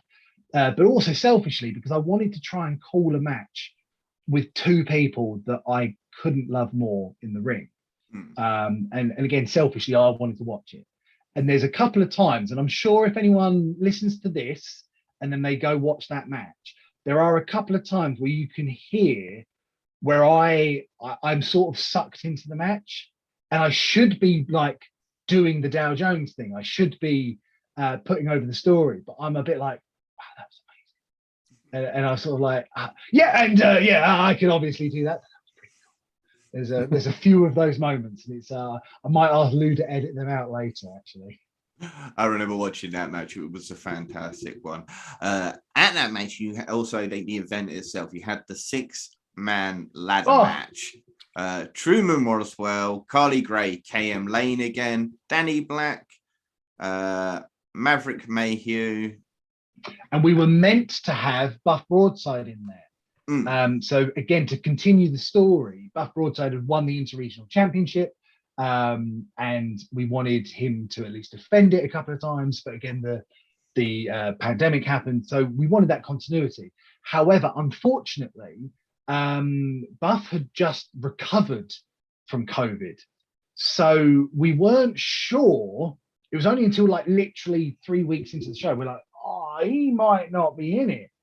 But he might have been, but he might not have been. We weren't really sure. So we were very like, do we announce it? Do we not? Not sure. So we thought, okay, fine. We're gonna have to play it by ear. So Buff did let me know, but then on the day, I wasn't expecting him. I wasn't expecting him to be there at all, because he said, look, I'm fine now. I've been cleared. I've done the tests. Everything's all good. I just don't feel like I can do a match. So on the day, we're having a bit of a panic because Buff actually has the belt.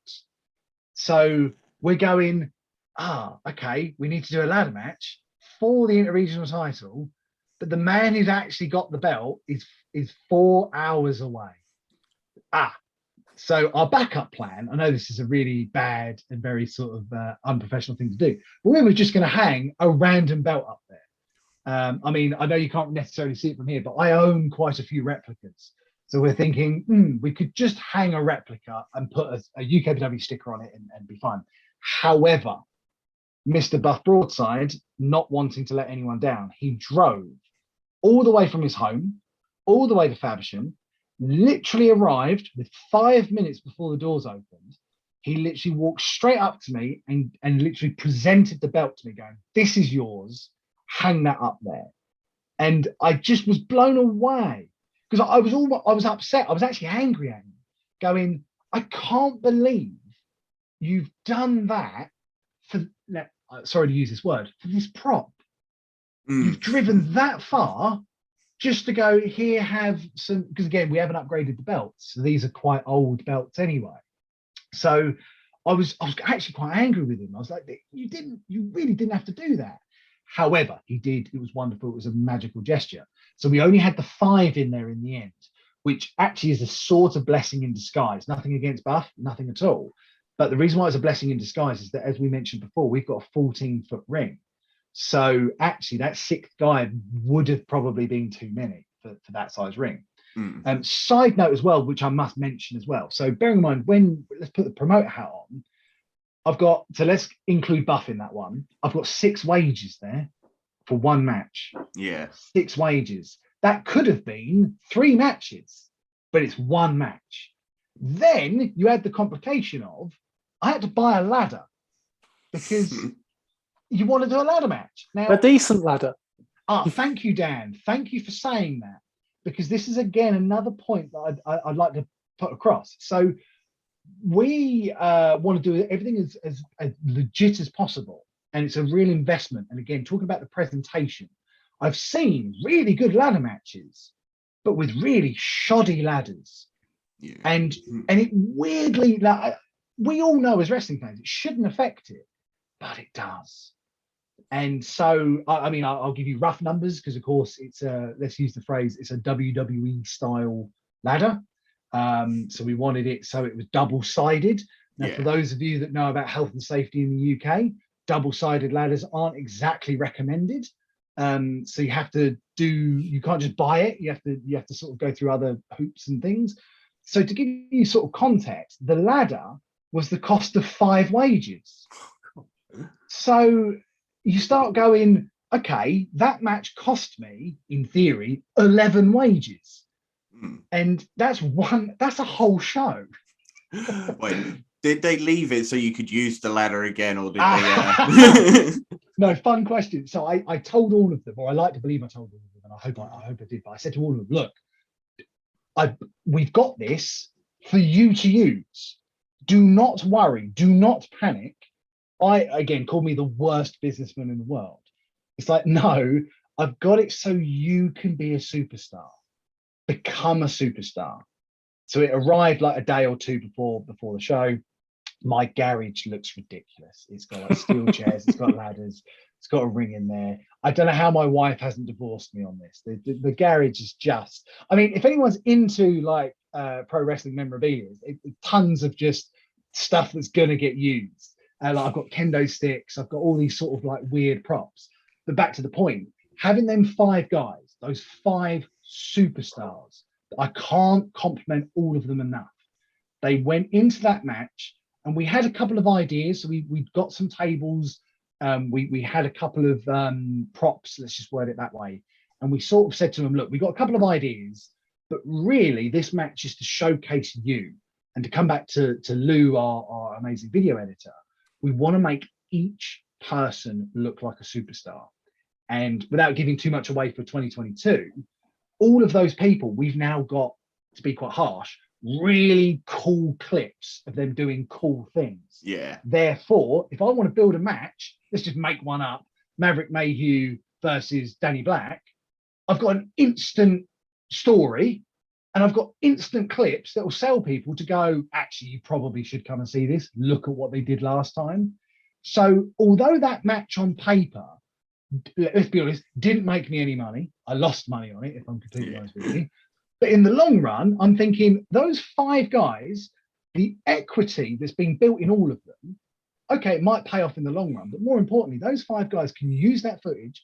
The photos are stunning. Again, Mr. Ollie Sandler, to credit him. It was a win-win. Again, putting my wrestling fan brain on, I'm like, oh my God, that looked amazing. And if I hadn't seen it live, I feel like I missed out. And very quickly, very selfishly, when Danny Black climbed the ladder and picked the belt up, I took a photo. Again, it's on my own personal Facebook, but I'll send it to you guys separately. But I love it because there's like 4 drunken men that have just come along for a laugh. They got well into the match because it was a little bit more hard hitting. It had the high flying stuff. They were so into it. When Danny Black wins, they are cheering and they are spilling the beer. Amazing. But in the same photo, in the background, you can see a family. I think 3 families came along. And you can see a back row of children all standing on their seats doing exactly the same thing as these 40-year-old men. And I was like, that in a nutshell is what I'm trying to do. Thank you so much, everyone in that match. If I don't get another chance, I loved it. That might be my match of the year.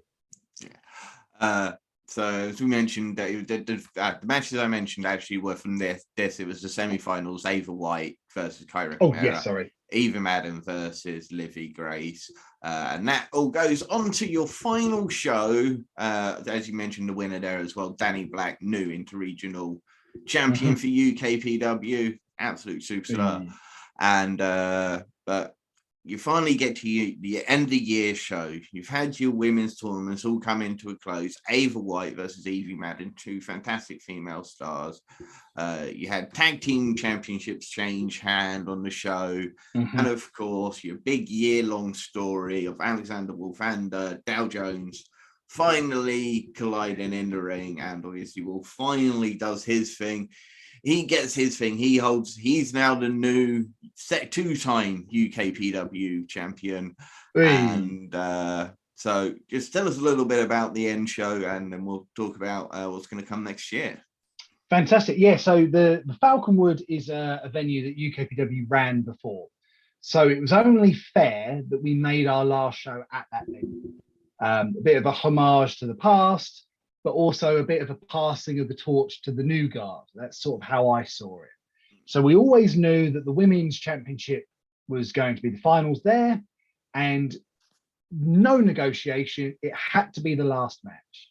It had to be. We wanted it to be the last match, the main event. This is the most important thing in the company. That was what we're going for, and we'll get to why I think we hit that. So on the flip side, I know that I'm going to drag the show down from a wrestling technical point. It's like, right, we just need to get the belt off, mate. That's what we need to do here. So the theory was, and I still think it worked, is show starts, Dave does his usual stuff, but then I interrupt Dave, and we've got Martin, the referee, there, and we're doing this story, and we did an old school promo as well, pre to the show, where Dave was like the Mean Gene, and I'm doing like the Hulk Hogan, well, let me tell you something, brother, and that kind of thing. But I'm explaining that at the end of the day, Roth isn't going to be there because he's hurt. He won't be medically cleared, or he's scared of me, all that kind of stuff. Yeah. So I get in the ring, I get the microphone, and I'm just talking. Fun story for you, peeling too much behind the curtain again. 30 seconds before we go on, bear in mind, Ollie's just made me cry. Like, oh, thank you so much. And now I've got to be the uber bad guy. So I'm getting back in the zone. And then Dave says, oh, there's a guy in the front row that's made a sign with your face on it. You should rip it up. And I was like, yeah, I should. And I'm like, oh, but maybe I shouldn't. He's like, no. He said it'll be fine. Now, actually, to this day, I still don't know if that's true. So I walk out. I'm doing all my Dow Jones character. Side note as well, because I'm Dow Jones and obviously have all the money and all the belts, I'm a huge fan of Mr. Kenny Omega. So I got to do a little bit of a homage to him, where I'm wearing all 3 belts, exactly how he wore 3 belts on Impact. And there's a photo that I really like where I'm pointing, and that's what Kenny Omega did, was point. Anyway, that's that. So I'm walking out, and I'm very clunky because, of course, I've got 3 belts around me. And I'm walking along, and I see the guy with the sign, and it was I really liked it. I looked at it going, I really like that sign. I might take it home. And I was like, oh, but I could rip it up. I don't know what I want to do. And then I just thought, oh, I'll just rip it up. It'd be good for TV. So I get it, I rip it, and then I couldn't get it. So it's still on my mind going, oh, I don't know if I should have done it. Anyway, but fine. So I'm doing the talky. But the reason why, the point of my story is that we knew that the main event needed to feel big and it needed to feel important. Now, I'm not saying that the UKPW Championship changing hands isn't important, but that's my point. I can't have this before the women's because I think it's going to take it away. So I'm going to put it at the complete opposite end of the show, i.e. the very beginning. No one's expecting it. They're just expecting a promo. That's all they're expecting. But also, we can do the fun shenanigans. We can set up a match for another show. We'll get to that in just a sec. But it means that we are protecting the women's championship. Not that it needed it, but I just didn't want to jeopardize any nonsense. Make the nonsense at the beginning, get the serious at the end. So the basic premise is I'm in the ring, I'm shouting abuse. And then what I think is brilliant is that we had Roth under the ring. And for the record, there were probably lots of different ways we could have done this, but I just wanted to, for my own amusement. So basically, before the doors opened, Roth went under the ring and he was there for about 45 minutes, waiting for me to go, come on then. Gets the count of 9, he gets in the ring, punch, kick, pin. 2-year story ends in less than 30 seconds. Nice.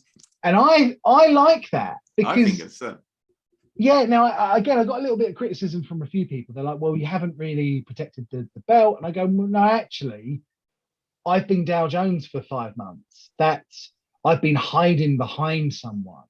If Roth is meant to be the best man ever, I've been running away. I weren't expecting him. He hits his best moves and he kills me. Great. Yeah. And also it's embarrassed me. He finally got revenge after 2 years. There's been a pandemic in the gap. So I was well up for it. And I remember laying in the ring, and I'll be very honest, I remember laying in the ring, looking at Roth winning, going, this is cool. But then it also crossed my mind going, my back hurts. and I'd only done one move. I remember thinking, yeah, I don't know if I want to keep doing this.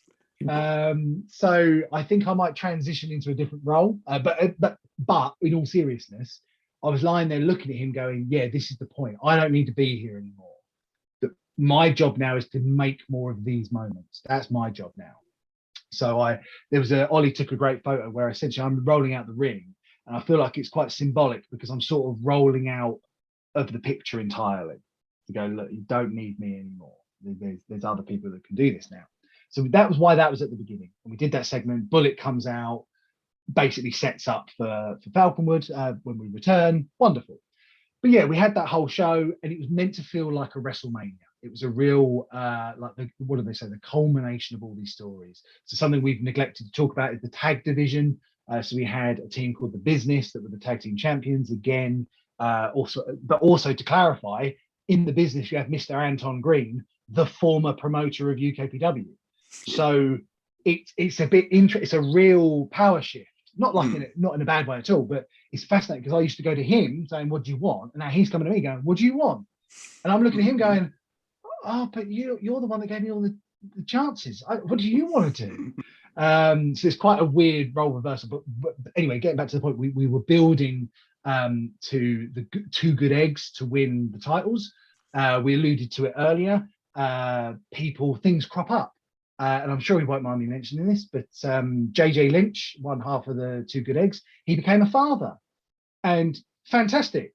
But the timing wasn't from a wrestling perspective.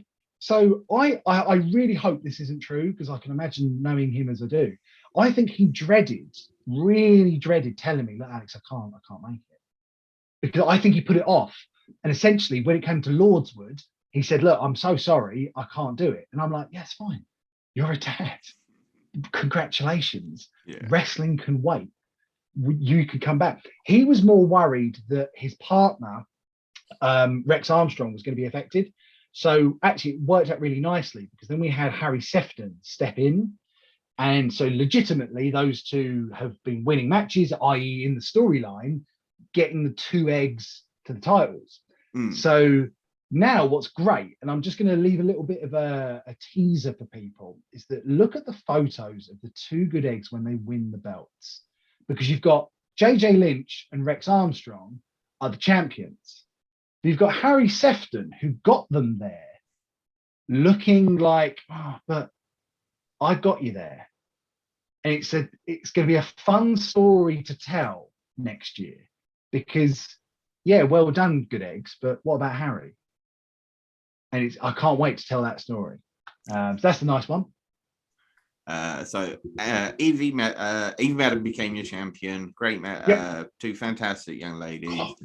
And Kira blew my mind how good she was throughout the whole tournament. There was one match, I won't say which match, I don't want to embarrass her, but there was one match where I'm watching going, does she know it's not real?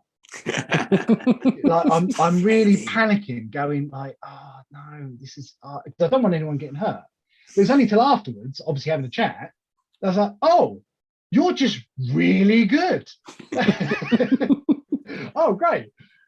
So again, tough decisions have to be made. And then with Evie Madden, every match she does, she just gets that much better, every single one. And so when it got to the finals, you had this sort of killer villain in Kira against the super babyface in Evie. And there's again, sorry to keep talking personally, but there's a photo of my niece watching Evie Madden versus Clementine back in Lordswood. And there's a photo, again, Ollie took it. Is my niece standing, so she's, this is so bad, it's going to be on camera that I don't remember how old she is. 7? 7 years old. I'm going to go with 7, maybe 8. Extra Christmas present coming. Tell me, oh God, I hope none of the family watch this. They're going to be screaming at me now. But she was on the edge of her seat. She could not take her eyes away from seeing these two ladies in this match. And then my niece has come along to a few of the shows. And so we drove to Falconwood. So we took, her name's Annika. She came along. And in the car, she wouldn't stop talking about Evie Madden winning. The show hasn't happened yet, and I'm not telling her, obviously, but she's like, "Oh, I really hope she wins. Oh, she's such a good wrestler. Oh, she's so beautiful. She's stunning. Oh, I can't wait." And it was really hard, because you're going, "Oh, this is exactly why." Because now I'm not saying I want my niece to get into wrestling, but it's that whole, you can admire something that you recognize. So she's looking at it, my niece is looking at it as a blonde girl being super tough. That's what she's seeing. Now, there's more to it than that, obviously, I've oversimplified that. But when it then got to the finals, again, you'll have to watch the match. I don't want to give too much away, but we do a bit of a swerve in the middle of the match. And you can see, and I was watching my niece watch the match, and you could see her really upset. Like, oh no, that wasn't the, no. And then there's a thing, and then obviously we get to the end, and again, talking about presentation. Now, don't get me wrong, if I had £1 million, we would have done a million other things. But how do you get a title celebration to feel important? So we had a real discussion about this. That's why it had to be at the end. It's why we had to have some jeopardy in the match. It's why they did, like, I can't compliment both of them enough. I love it. I've watched that match multiple times because I think it's so good. And the lighting makes it feel dramatic. The commentating makes it feel like a big deal. And then when it gets to the final and she wins. Now, side note, her mum is in the audience, which makes it just that little bit more special. So she wins. She's holding the belt, celebrating. And it's silly little things. They might not seem important to anyone, but they were super important to me. Confetti cannons. Bang, yeah, confetti coming down. She's won the big one. She's won the championship. It's taken her 5 months to get there. She is now the champion. Why wouldn't the roster come out and celebrate with her? Why wouldn't they do that? So watching it, I feel like we actually let her down. We tried everything to do to make it as big. I mean, it still is good, don't get me wrong. But I'm like, no, this is the biggest thing ever. And we've done everything we can to make it as big as possible. So a favorite photo of mine is Evie Madden standing with Alexander Roth, both as the champions. And you go, yes, that's our WrestleMania moment. It took 5 months. It's taken years to get there with the pandemic. But there we are. We've got 2 champions who we are proud of and are going into 2022 with. So it was an amazing day. It brought tears to my eyes. And as I say, my niece would not stop talking about how much she loves Evie Madden. Excellent. So let's talk about 2022 next year. Now, we do have, unfortunately, the variant, the Omicron, or Unicron as I've been calling it. Omicron, personally, I ate. Yes. God, I didn't even think of that one, so that was a good one. Now, you've made a decision on what you're going to do, so I'm going to let you announce that here if you like, and then we'll. Yeah. So the thing is, again, another thing that I've learned as a promoter is that unlike the big promotions, they have rosters. They can just pick who they like and they can make the stories that they like. So we've got a bit of a balancing act because you've got to book the venues, but you've also got to book the wrestlers and they've all got to be available. So you can't just go, oh yeah, we should do that story. Like, we've got tons of stories that we want to tell, so many storylines that we've got these great ideas. But literally, you then start trying to implement it, and you go, they're not available on the 3rd show. Can't do that now. So then you have to, it's a human game of chess. So what we've done is we've booked what we can book. So for those, and then this is going to be the cheap plug. So for those that are on our Patreon, we have announced the dates and the venues on there. So we've got 6 dates that we have secured. Now we are looking to do more than 6 shows next year, just full disclosure. But one of the shows is in February that we've booked. And obviously with this variant, it's very like, is that going to happen? Now, of course, we're only going to run it if it's safe and wrestlers are happy to do so and crowd members are happy to go along. So that one might be the one that's at risk. But we have thought about this, and it's very similar to the restart. We didn't run a show straight away. We left a good sort of 6-8 week gap so we could learn what works, what doesn't work. So again, to sort of give it away, the first one we've got planned is in February, but the next one is in April. So we have got a buffer there that it would be nice. Like, I want to fit one in March, I really do, but I also don't want to make a show and then cancel it. I don't want to do that twice. So that's sort of the story. But then the problem now is, like with that February show, we have booked people for that show. Bear in mind, we were doing this before the new variant was around.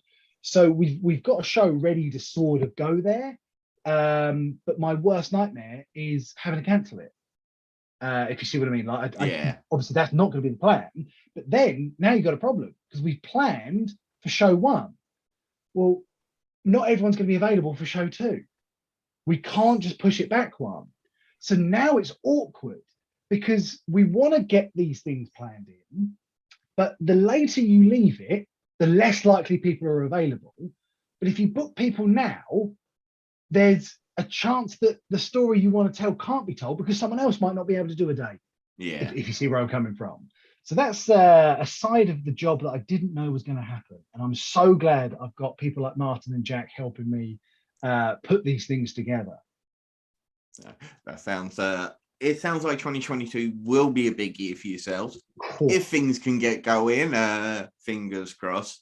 Now before we leave, I'll let Dan ask the question that we ask everybody. Cool.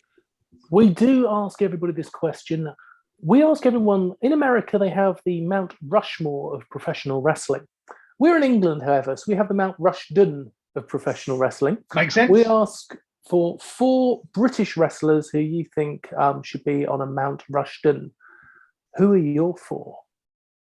That is, I love hearing people answer this question. So I'm gonna, obviously we're keeping British, obviously, and I have got a couple of names, maybe not 4. We will, obviously there's tons of people, but the names that for me come up, the names that the first one that comes up to me is Doug Williams. That's my first name. The reason why I say that is he was someone that I remember seeing like on TNA, but I also remember him in Ring of Honor, and then just flying the flag during that weird period where WWE owned everything and independent wrestling had sort of fallen off a cliff in the UK. He was there trying to build it back up again. So he's there regardless.